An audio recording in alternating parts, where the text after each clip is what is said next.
peut reconnaître le type de fonction relié à une situation à l'aide d'une table de valeurs, d'une description en mots, d'un graphique ou d'un nuage de points.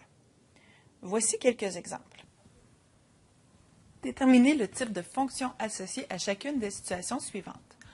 Les choix possibles, un polynomial de degré 0, 1 ou 2, inverse, exponentielle, escalier, périodique ou défini par partie. Premier exemple, on voit ici une belle vague, si on peut dire. On reconnaît ici le modèle qu'on a vu précédemment dans ceci,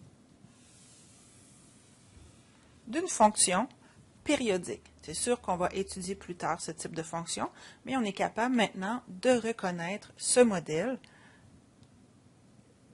Alors, fonction ici, périodique. C'est un motif qui se répète. La deuxième, plus connue, ici on a une droite, qui est une polynomiale de degré 1.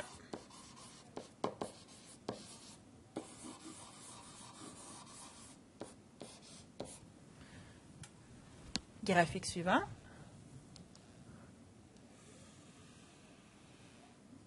Oh, ça c'est nouveau.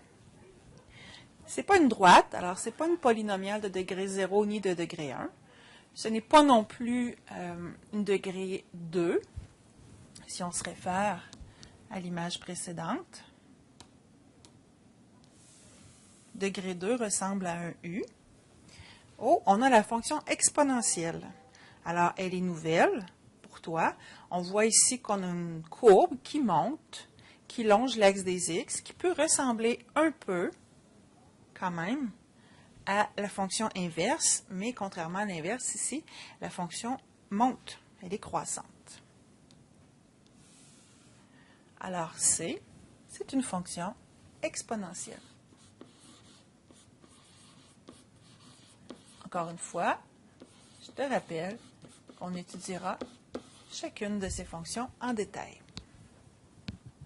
Pour reconnaître le type de fonction à l'aide d'une table de valeurs, il faut respecter certaines étapes. Premièrement, on observe. Est-ce que la variable dépendante a toujours la même valeur? Si c'est le cas, c'est une fonction polynomiale de degré 0. On observe ici 20, 10, 5 et 4. Ce n'est pas la même valeur, alors ce n'est pas une fonction degré 0 ou fonction constante. Deuxième étape, si je veux vérifier que c'est une fonction de degré 1, une fonction affine, j'observe si le rapport des variations est constant. Ici, j'ai une baisse de 10 pour une augmentation de 1, ce qui fait moins 10 sur 1. Ensuite, une baisse de 5 pour une augmentation de 2, ce qui ferait moins 5 demi. Ici, j'ai une baisse de 1 pour une hausse de 1. Alors, on voit bien que le rapport des variations pour cette table de valeurs-là n'est pas constant. Ce n'est donc pas une fonction polynomiale de degré 1. Est-ce que c'est une inverse? Une inverse, la particularité, en multipliant la variable indépendante avec la variable dépendante, si on obtient toujours la même valeur, c'est une inverse. C'est donc le cas présent.